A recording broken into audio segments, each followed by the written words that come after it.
Ale, burger nga, tas chicken, tapos drinks na rin. Wait lang nga po. Okay, Torjang, maghanap ka na ng kainan natin, tapos i-order ka na lang namin. Sige. Basta strawberry yung drinks ko, ah. Ale, ano nga, pansit de lumi. Uy, grabe baga, nakakainis yung mga teacher natin. Naku, Trisha, sinabi mo pa, grabe magpakwiz halos araw-araw. Ay, Ale, ano po, apretadang balot. Ay, ito pala, walang nakaupo. Ay, Borloloy, dito mo dalhin yung mga pagkain natin. Oh my gosh. Girls, here, there's an empty seat. Excuse me, girl, I am the nauna here. What? What are you saying? Are you blind? Nakikita mo naman na ako yung nakaupo. So, ibig sabihin, ako yung nauna. Miss, wag ka masyadong tatanga-tanga, ha? Hoy, shut down your mouth, Dora Tankbild. I am the first one got here and I'm just waiting for my friends to come over. Wait. Kilala kita eh. Turjang, right? Ang baho ng pangalan. Pero okay lang. Bagay naman sa'yo because she smells like shit. And also, mukhang hindi mo kilala kung sino binabangga mo. My name is Jengle. And I am the daughter of the head teacher of AP department. Well, I don't care if you are the daughter of the head teacher ability. And also, what's your name again? Jingle? Parang mas bagay yung jungle kasi parang magubat yung kilikili mo. Oh my God! Totoo nga yung mga sabi-sabi na para kang anak ng palengkera. Anong problema sa palengkera? Marangal sila nagtatrabaho. Kesa naman sa nanay mo na hindi nagtuturo na ang alam lang ay magtinda ng imbutido. So, anong pinapalabas mo? Walang kwenta magturo yung mami ko? Wala ko sinabing ganyan. Sige, tawa lang Borloloy. Tingnan natin kung sino mapapaalis. Manong guard, nanggugulo po tong dalawang to. Pinaalis niya po kami. Samantalang kami naman po yung nauna dito sa table na to. Sige po, Ma'am Jingle, ako na pong bahala. Hoy, kayo mga bata kayo, doon na kayo maghanap kayo ng ibang upuan. Huwag kayong manggulo dito. Hoy, Manong, kami po talaga nauna dito. Nang agaw lang po yung babaeng yan eh. Huwag ka nang umimik, Turjang. Chupi-chupi na. Bye. Okay lang yan, Turjang. Doon na lang tayo sa kabila. Total, may ipot yung table, oh. No? Ew, gross! Manong guard, linisin mo to. Yak, oo nga. Jingle, balato na namin yung table sa'yo. Ka-dare-dare. Okay, class, pwede nyo nang ipasa yung assignment nyo kapag tapos na, ha? Ma'am, yung project ko po, kanina pa po nasa lamesa nyo, tapos na po. Uy, grabe naman kayo, mahiya naman kayo kay ma'am, nasa na yung project nyo? Ma'am, yung amin po, sa next Monday pa po ipapasa, hindi pa po kami tapos eh. Ang daya ha, bakit sa next Monday pa? Pwede naman ngayon or bukas. Pinagsasabi mo dyan, Karing, sa next Monday pa naman talaga ang deadline, huwag kang pabibo. Oo nga, Karing, bida-bida ka na naman dyan. Ang unfair naman kasi kung gano'n ang mangyayari. Ako natapos na, tapos nakapagpasa na, tapos kayo hindi pa. Yeah, it's very unfair. I'm agree with Karing King. Manahimik ka dyan, Turjang, hindi ka bilong dito ang kaartihan mo. Oo nga, usapang may utak ito, wala ka namang utak, di ba? Saka sino bang may pakialam na tapos ka na? Bobo na ito din nag-iisip. Oo nga, hindi naman namin kasalanan na pahanga ka sa teacher, bida-bida. Ang tawag doon, matalino sa kamasipag, saka hindi ko naman kasalanan na tamad kayo. Saka ang iniisip ko lang naman kasi is baka gayahin niyo yung project ko. Tanga ka ba? Ay dapat sana hindi mo pinasa or dinala. Ang nasa isip mo kasi, pupurihan ka ni ma'am kasi ikaw yung kauna-unahang nagpasa, bida-bida. Napakasama ng ugali niyo sa akin. Nagdrama na. Manang-mana kay Turjang, kaartihan. Himatay pa yan. Hindi ko naman kasalanan ng mga bobo kayo. Ang pangit mo umiyak, mukha kang unggoy. Oh my goodness, you all are very rude to Karing. Naiyak na nga yung tao eh. Hala, she cannot breathe na. Hala, clinic na guys. Hoy Karing, tumayo ka dyan. Tigil mo ang kaartihan mo. Kulang-kulang yung project mong pinasa. Ma'am, anong pinagsasabi niyo po? Oo, kulang yung project mo sa mali-mali. Iuwi mo yan sa bahay niyo, tapos tapusin mo. Yan ang problema eh, pauna-una kasi. Hindi naman pala naintindihan ng instruction kung paano gawin. Ulitin mo yan. Bida-bida kasi. Mukha naman talakito. Ay, bulwak. Kala ko ba matalino ka? Mali-mali naman pa rin gawa mo. Yan, award ka tuloy. Deserve! Mama, may nangaaway sa akin kanina, sinampal pa po ako. Sino yung nagsampal sa iyo? Ay, by the way pala, ito yung mga kaklase ng kapatid mo, oh.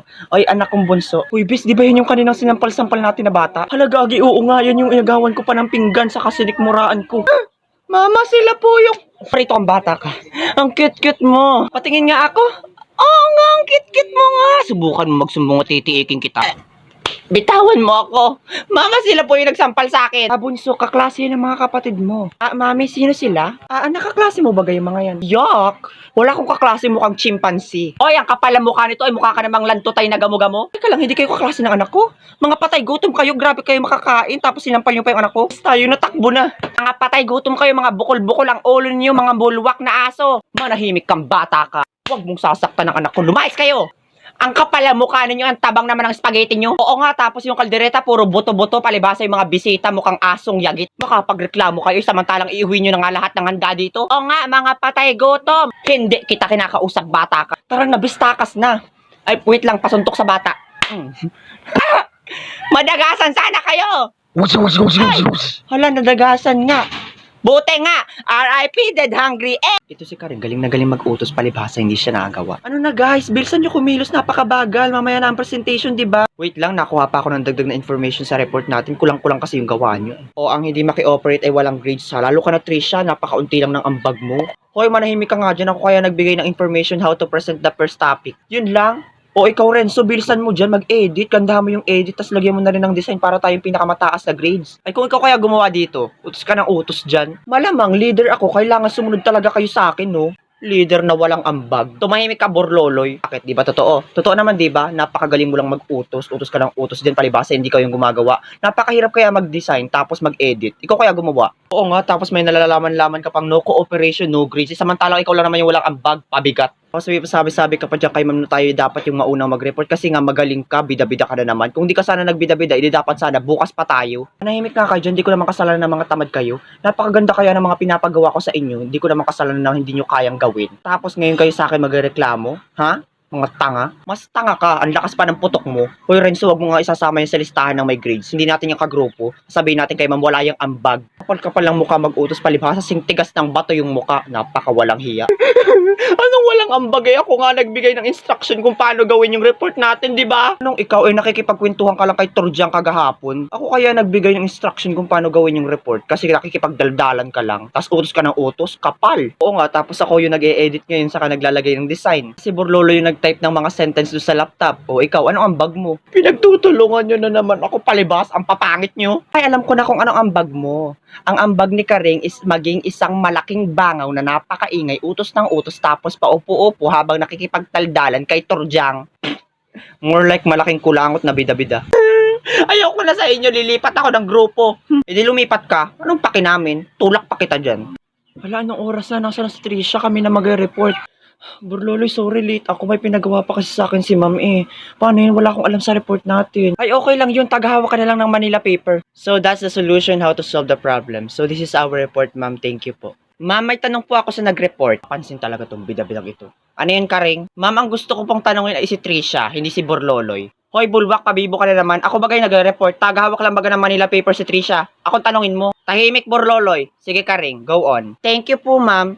So, Trisha, paki-explain yung question sa middle part. Hindi ko kasi siya masyadong nag-gets eh. So, hindi naman namin kasalanan na bobo ka at hindi mo naintindihan yun. Borloloy, shut down your mouth. You are not speaking of Karing. Ano na, Trisha? Sagot! Oo nga, Trisha. Ang tagal ha. Naiinip na kami ni Turjang. Ma'am, hindi ko po alam kung paano i-explain. Oh my gosh! Napaka-bobo worse. Manahimik ka, Turjang. Tatadyakan kita dyan. Oh, ma'am, hindi daw po alam kung paano i-explain. Dapat minusan po yung group nila Borloloy. Okay, 85 lang ang grades ninyo dahil hindi nag-iintindi si Trisha. Susunod ha, Trisha. Makikooperate ha. Okay, next group. 85 lang ang grades. Yak. Oo nga, Karing, napakababa. Deservability. Papansin talaga yung dalawang talakitok na yan. Trisha, okay ka lang? Uy, Borloloy, sorry ha. Kasalanan ko kung bakit nagbaba yung grades natin. Hindi, okay lang yun. Babawi na lang tayo. Hoy, Turjang, nasa na yung report? Tayo na yung next. Oh my gosh, Karing! I forgot the report on our home ability. Ang tanga-tanga mo talaga kahit kailan. Anong gagawin natin dito, Turjang? Buisit ka talaga. Hala, sorry. Akala ko talaga nadala ko siya. Mamaya ka sa akin. Ma'am, pwede po bang bukas na lang po yung report namin? Nakalimutan po kasi ni Turjang sa bahay nila yung report eh. Hindi pwede. Napakatagal ko nang sinabing ihanda yung report na yan nung nakaraang linggo pa. Nalimutan nga, di ba? Para namang hindi kami magre-report bukas. Ababastos yung bunganga mo, Karing ha. Huwag na kayo mag-report. Bagsak kayo sa akin. At ikaw, Karing ha, papuntahin mo dito yung parents mo bukas. Hala, ma'am! Karing, huwag ka nang umiyak. Okay lang yan. Deserve!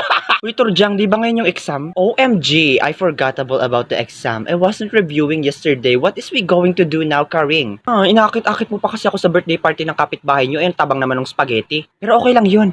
Uutuin ko na lang si Trisha, tapos gagaya na lang tayo kay Renzo. Total, nasa unahan naman natin siya. Oh my gosh, nice memory, Karing. You are very smarter. I know, right?